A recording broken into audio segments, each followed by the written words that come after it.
his final hours. Good morning to you both.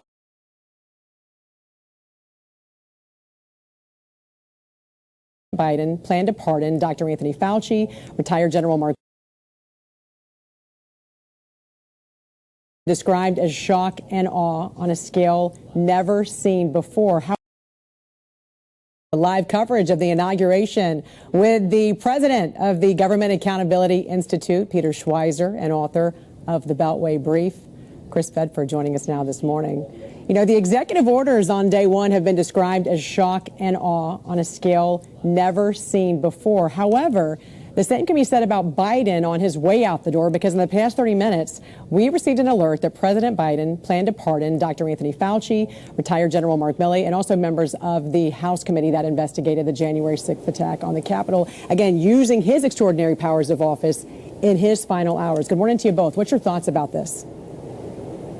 Yeah, my view is this is just another byproduct of the lawfare that we've been under for the last, 10 years or so. Lawfare was started during the global war on terror. The idea was you're going to harass terrorists by using the law as a form of warfare or as a weapon. The problem is it was applied domestically against Donald Trump and against people in the Trump administration. And I think Biden's fear is that Trump is now going to return the favor. I don't think Trump seems to have that inclination. He certainly didn't during his first term. So I think it's a terrible decision what Biden has done in this particular case. People want clarity about what Fauci did, about what the January 6th committee did. We're going to get that. But any possible law violations apparently will not be dealt with now because of this. And Chris, as we said before, there's not even an indictment.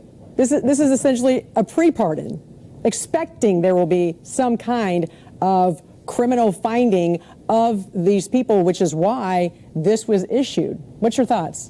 And it plays into the whole kind of costume that goes on amongst the Democratic ranks, where they claim that the Trump administration is some kind of fascist regime that's going to come after them and put them in prison for their being great, wonderful civil servants, when there's not really, as Peter just mentioned, any indication that at least Fauci and Milley were under investigation. As Pam Bondi said in her hearing, she was going to look at bad actors who are in the federal government. That's where you're going to get actual changes, is saying who in our government, in our bureaucracy, in our FBI and the Department of Justice tried to weaponize these things.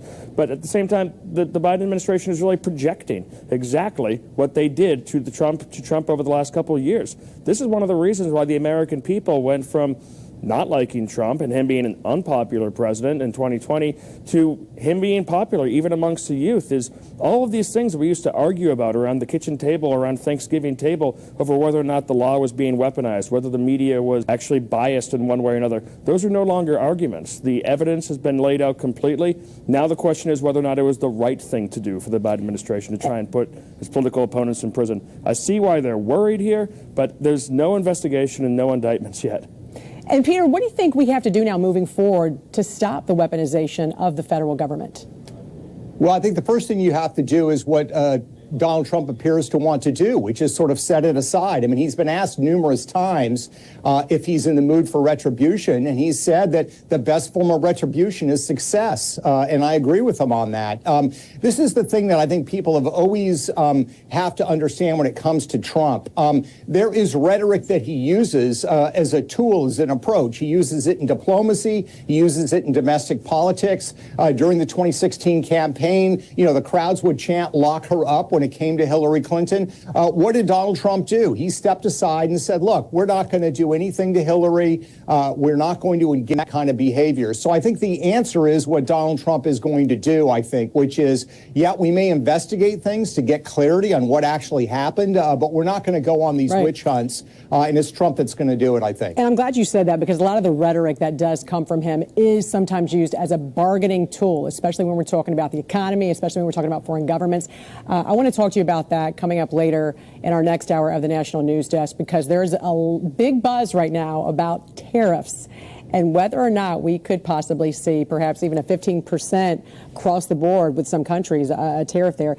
President of the Government Accountability Institute, Peter Schweizer, and author of the Beltway Brief, Chris Bedford, thank you both for joining us. I look forward to speaking with you in the next hour here of the National News Desk. We appreciate it.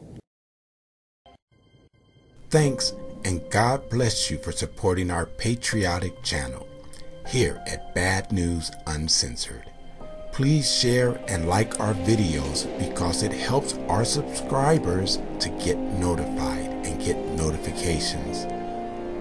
Our New Year's resolution is to hit 50,000 subscribers by the end of the year. Please pray for the families and the victims of the California wildfires.